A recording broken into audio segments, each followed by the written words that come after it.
Em verdade, os louvores pertencem a Deus. O louvamos, pedindo o seu perdão, a sua orientação, e nos voltamos a Ele arrependidos, e pedindo o seu amparo contra os males das nossas almas e os males das nossas ações.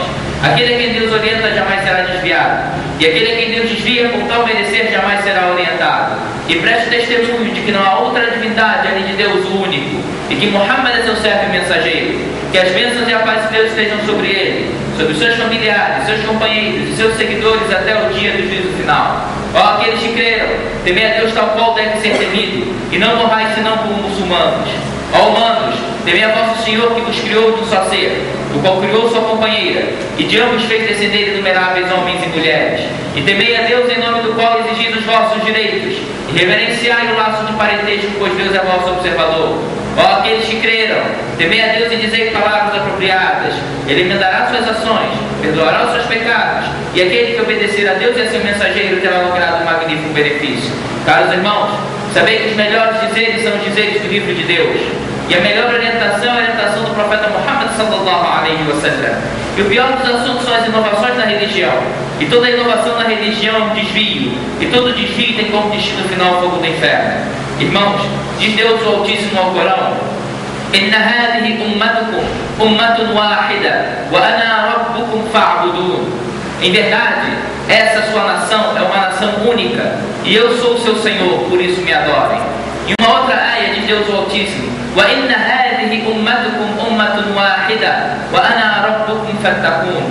E essa sua nação é uma nação única, e eu sou o seu Senhor, por isso temam a mim. Nessas duas ayat, Deus do Altíssimo ele chama a atenção para um ponto importante, né? Que essa é uma única, né? É um único corpo, né? Nessa não existe divisões, né? Não existe a nação dos indianos, a dos brasileiros, a nação dos brasileiros, a dos árabes, né? A dos homens, a das mulheres, não, né? Todos fazem parte de uma única um único corpo. E essa única né, ela se submete única e exclusivamente a um único Senhor.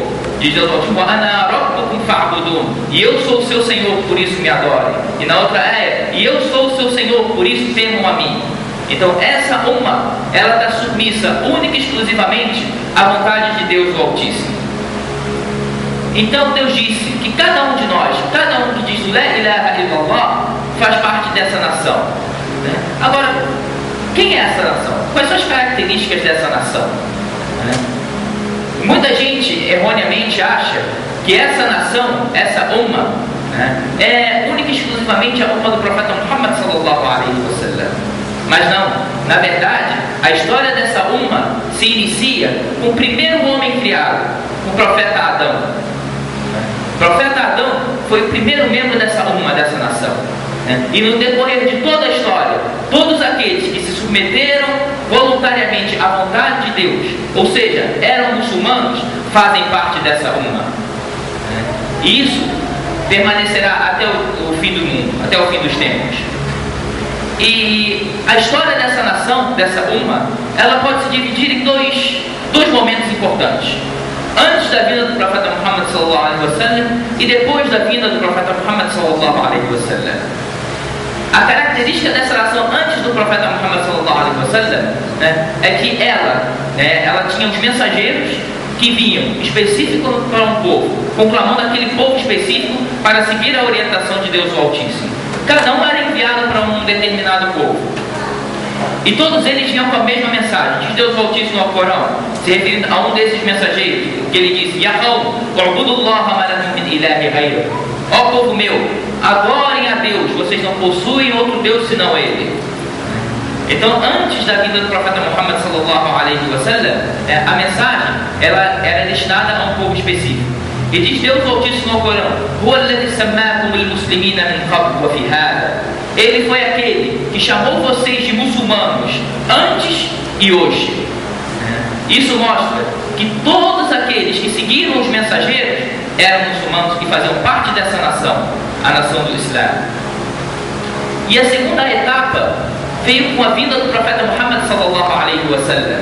E a característica dessa fase da história é que o chamado, né, que o profeta Muhammad sallallahu alaihi wasallam ele trouxe foi um chamado universal, um chamado para todas as épocas e para todos os lugares. Não foi restrito a uma época e a um lugar. Diz Deus o Altíssimo, se referindo a isso: "Qul ya ayyuhan nas, inni rasulullahi ilaykum jami'a." Dizendo ao profeta Muhammad sallallahu alaihi wasallam: diga a eles, ó Muhammad, em verdade, eu sou um mensageiro de Deus para todos vocês, para toda a humanidade, para todos os mundos, né? Então esse é o grande diferencial. A partir da vida do profeta Muhammad sallallahu alaihi wasallam, né, o chamado, a proclamação para esse sistema de vida passou a ser para toda a humanidade. E depois do profeta Muhammad sallallahu alaihi wasallam, não há nenhum outro mensageiro. Ele foi o último dos mensageiros. Diz Deus o Altíssimo ao Corão: "Ma kana Muhammad aba ahad min rijalikum, walakin Rasulullah wa khatamun nabiyyin." Muhammad não era pai de nenhum dos homens entre vocês. Era um mensageiro de Deus e o último deles, o último dos mensageiros.